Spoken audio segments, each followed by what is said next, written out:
Hey everyone, this is Prashant from Pixgenic Photo Education. Thank you for joining me today. So today we'll be talking about the basics of product photography. I'll show you how to shoot a glass.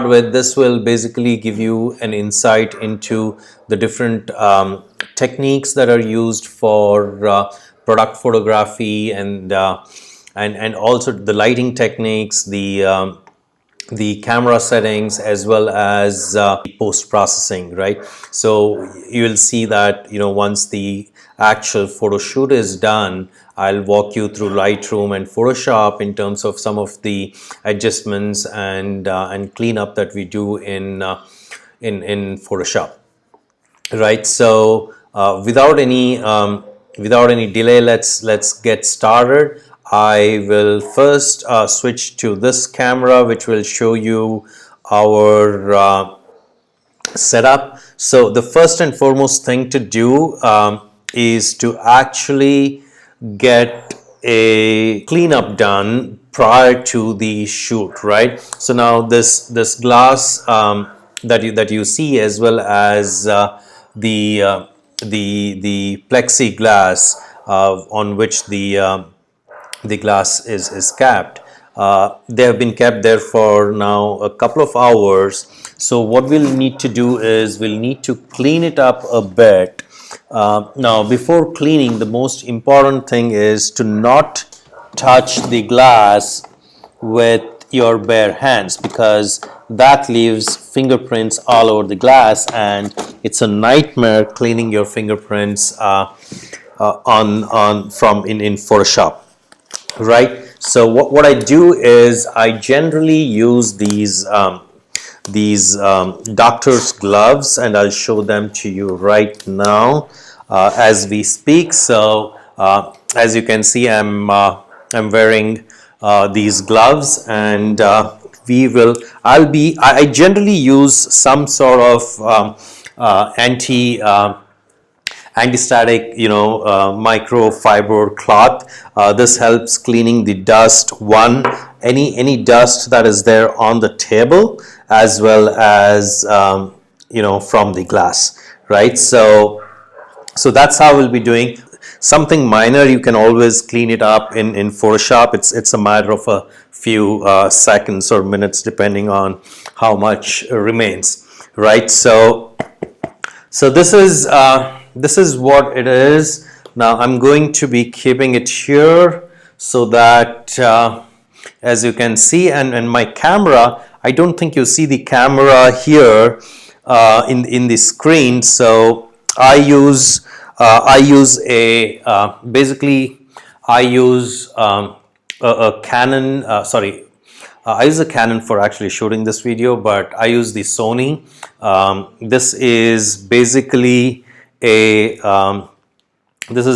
Sony Alpha 7 R3, and I'm using a Canon 180mm macro lens to shoot this product. But then, depending on the product size, depending on a number of things, the lens, the type of lens changes. But generally for smaller products, I use this lens. Okay, so now coming to the setup. So I'll start with the basics first. So I have a plexiglass. Now the reason for the plexiglass is because I need a reflection, and I'll show that to you when we take the shots in terms of why this is needed. So basically because it's a plexiglass, it gives a good reflection on the plexi of the glass. So that gives me a good reflection. I don't have to really create it in post processing. We'll start with so the way I'm going to show this to you is basically we'll start with we'll start with one light, which is basically the background light, and then we will turn on one light one by one the other lights. So we'll be using, for this purpose, we'll be using just 3 lights overall, and I'll show you how each one of those impact the final image. Right. So quickly moving on, let me just change to, so you see what is here now. What I have is, I have a light sitting here in the back, which is basically, as you can see, it's sitting on a small stand, light stand, right behind the glass, behind the table, and pointing towards the background. So as you can see, I have a black background. That is a Savage paper, black paper, jet black. That is what I use generally for my black backgrounds. And then for my white backgrounds, I generally use the Savage Translume, and we'll talk about that as well in a short while. Okay, so let's quickly look at the shot. Let's take a shot and see how it looks.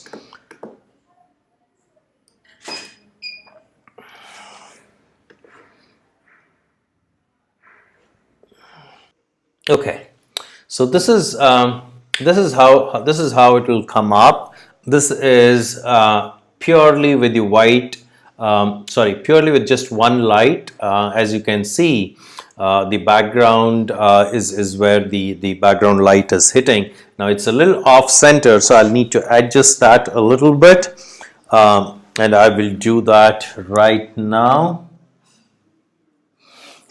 Okay. Let's take another shot.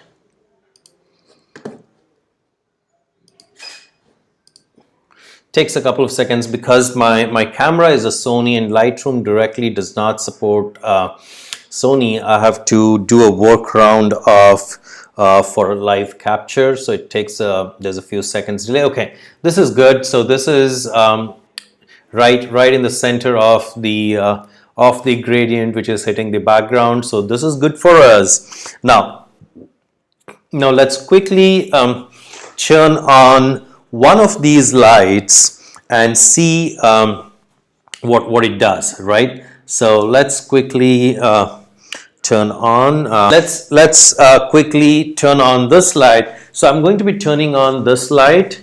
As you can see, this is one light that I have with a strip box. This is actually a pretty thin strip box. So let's talk quickly about the lights that I use. So, and you could use any light here, right? So currently I have newer. These are basically the newer Vision 4. These run on battery, rechargeable batteries, and the reason I took them was really because they have a good flash duration, which are very useful during action shots, flash splashes, etc. And we'll talk about those in our future videos. But for now, this is what I use. I have 3 of these, and then I have 2 Elinchroms which I've been using in the past. Those are generally I use them only when I need more than 3 lights, but which is really pretty rare. And then I have 2 flashes. We'll talk about that in a little bit, but that's not what we are using today. We are specifically using 3 lights. All 3 lights are the same, which is from the newer brand, and the model is the Vision 4.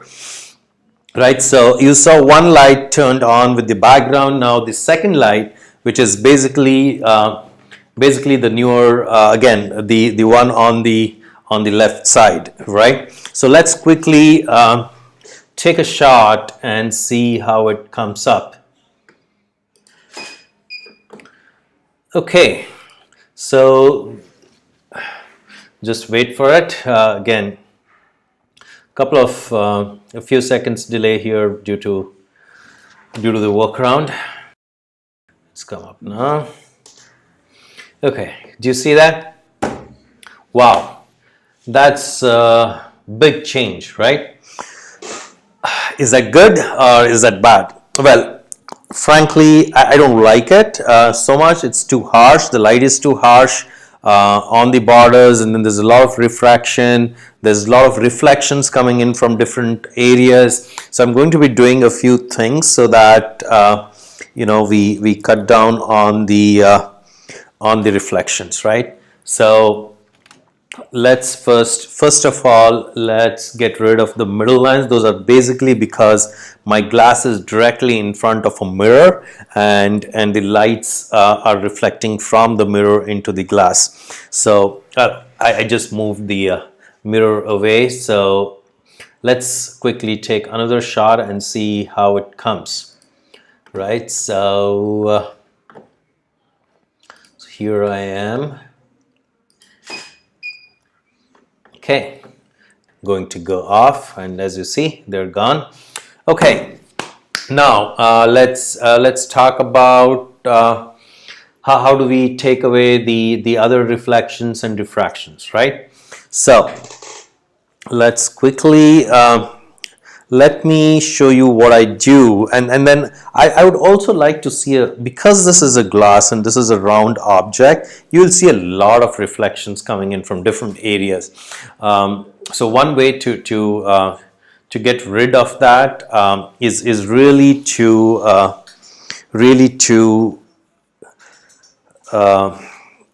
cover the glass from all sides with some material that will not reflect anything around, right? So let me just quickly show you what I'm doing. Okay, so this will take a minute. Okay, so this is what I have. This is basically a diffuser. This is something that I'm going to put up here, right across the, and then I'll just put this here. So now, so this is how I have set it up. This will reduce those reflections as well as refractions. And then basically I will be covering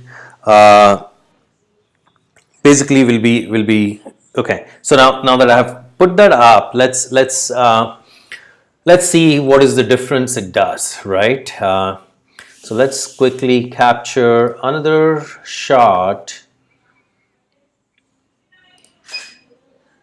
Okay, let's see what it does. Switch to Lightroom. You see that?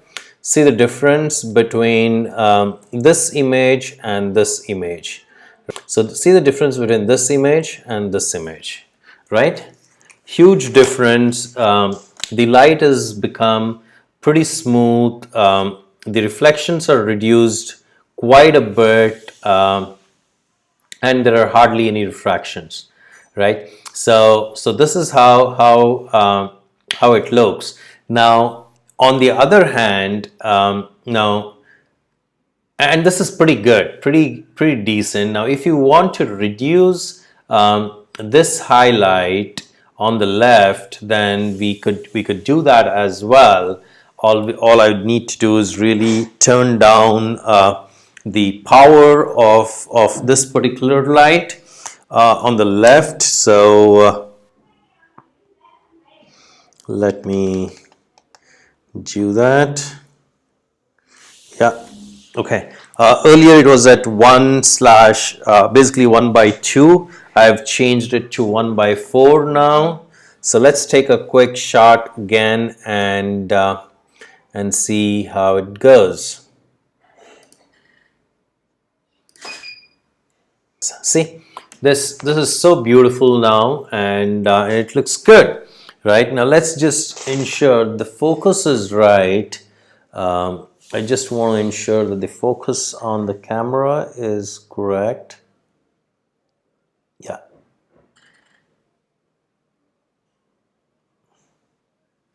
Okay, this is good. Okay. Now, Yeah, there are some blemishes, but those can be taken out during post production. Okay, so this is what you'll see. Now let's go back to our main camera.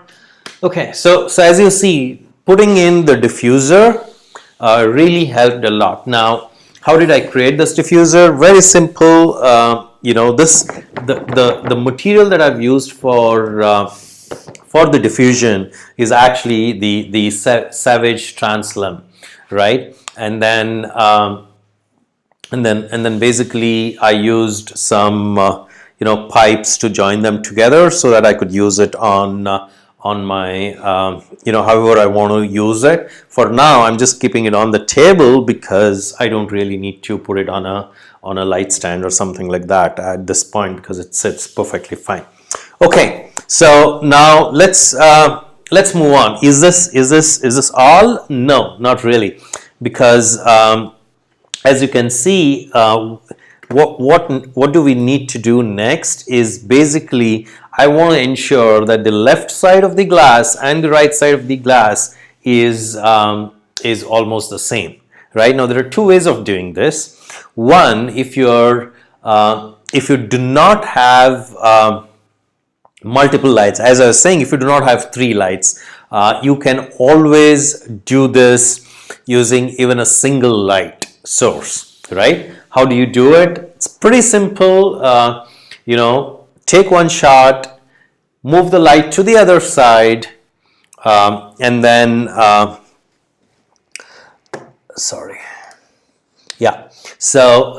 as you can see, now all you need to do is basically take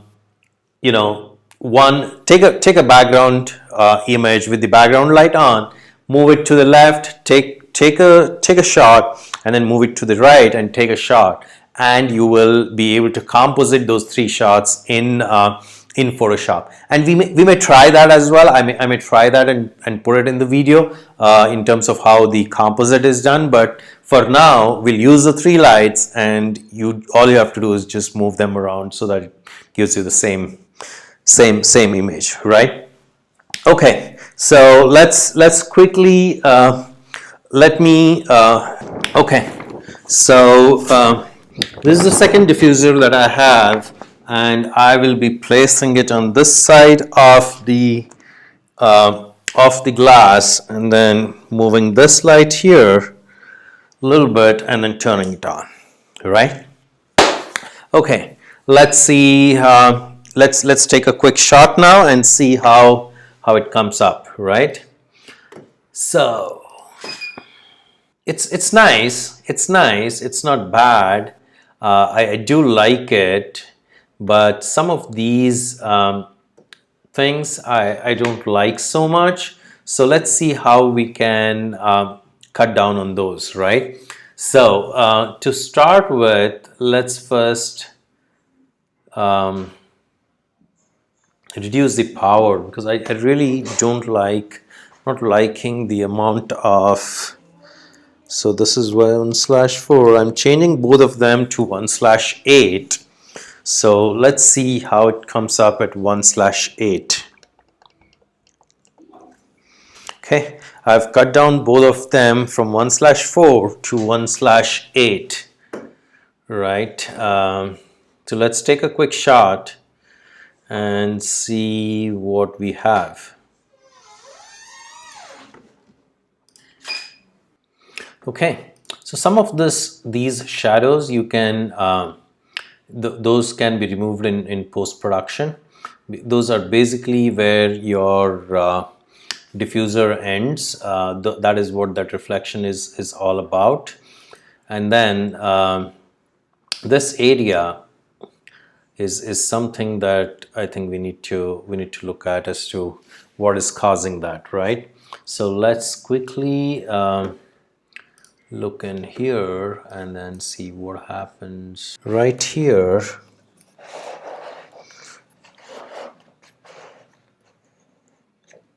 Okay, right, so this is what it is, and then